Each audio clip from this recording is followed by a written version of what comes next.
Hi, ma'am. Good afternoon. Hello, Glazer. Nice to meet you. Nice to meet you, ma'am. So I came here today for a short interview, and I'm so thankful that you granted my request. Okay, it's my pleasure to see you because it seems that it was only yesterday that you once there sitting in front of the Yeah. class, and now here you are interviewing me. Wow. Wow. So, ma'am, I want to introduce myself. I am Liza May Paz. I was your student before, Yeah. and I am a beta-led student now at City Tuburan. So, this interview I conducted is a part of our activity in our subject, the Okay. teaching profession. Mhm. So, I have here 5 questions which I would like to ask you. So, Okay. let's first start with self-introduction. And Uh-huh. where did you teach, and how many years have you been in service?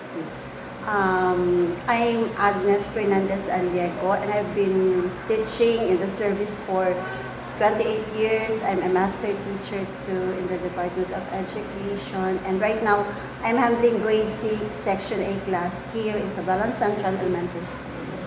Yes, you were my grade 6 teacher.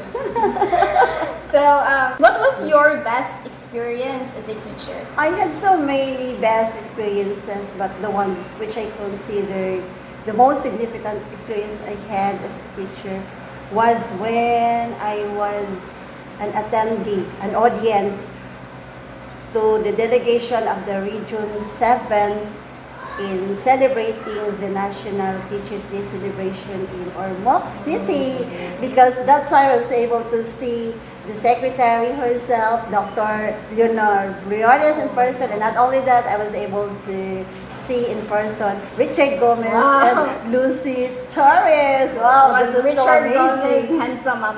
Yes. Gwapo yun siya. Oh, yeah. Tapos si Lucy kay Gwapa, super Was- skinny, super fair, white.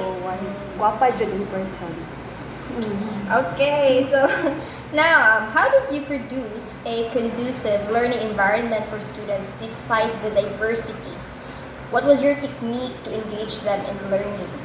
You know, guys, our students have diverse ways of learning. Some of them learn visually, some of them learn through audio way of learning. Some of them learn both visually and orally, and others would learn by manipulating things. They learn in many different ways. And to address to their diverse needs, I have to make sure that I am designing an activity or activities that would cater to their needs. That's what I'm doing, and I make sure that I always provide my class with differentiated activities so that all of them could engage themselves into interacting into the learning teaching process. No one should be left behind. Yeah, that's true. No one should be left behind. Yeah. No matter what the situation is. Yes. Did you ever regret choosing teaching as your profession? I had never the regret of choosing teaching as my profession. First and foremost, it's my choice. It's where my passion is. And I always love teaching. I always love inspiring and motivating young ones to pursue their dreams. I'm so... Oh, yeah, ako pa yung sildo ang teacher. Yes, This ma'am. is where I One get my factor. butter and bread. Okay. How do you handle types of students who are not eager to learn or go to school? Yes, because there are those who really don't like to go to school. And if I have that kind of students who are not really wanting to go to school, what I did was to visit them at home. I conduct home visitation. I reach out to them. I call their parents.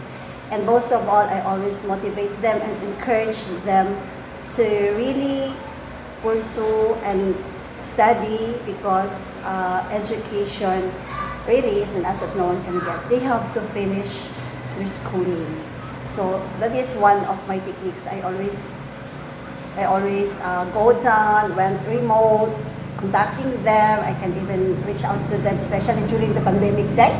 I reach out to them using the different platforms in the internet. We have our Google Classrooms, we have our Messenger, just to motivate them. And I always visit them, kaya ganahan mo sila, bisitahan jud sila. Makakita tayo. Kailangan jud bisitahan jud nimo sila. Okay, So, ano so siya? lastly, Okay. what advice can you give to us future educators? You want to become educator? That's Yes. good. Go for it. Go for it. You know what? That's my goal, ma'am. Teaching is not just an ordinary profession. It is, I consider teaching as a noble profession because I don't think other professionals exist Yeah. without teaching, right? Yeah, Wala without dyan na sila. teachers, Wala dyan na unfortunately. sila. So, for you who are aspiring to become teachers, just go for it. All you have to do is to be passionate and compassionate because you know na our generations now have different personalities and you're not only developing their the skills no, that are needed to be developed in them, but at the same time you will be dealing with their whole personality, Yeah. be it be emotionally, physically, spiritually, whatever. So you have to consider all of those. Yes. So becoming a teacher, you have to be committed. 101%. Yes. You have to be hardworking, you have to be tough We and will firm. put that in mind and Yeah. in heart, ma'am. Oh, I'm glad you want to become Yes. one. I want of to the be teachers like someday. you. Wow! Ganahan ko ano Yes, ma'am. I want to be a master teacher and have Okay. a salary grade of Okay. 15 to chart. Okay, I'm so okay. honored to interview you. Thank you so much for granting my request. My pleasure too. I hope you had a nice day. I hope you have a nice day, ma'am. Bye, You're guys. welcome.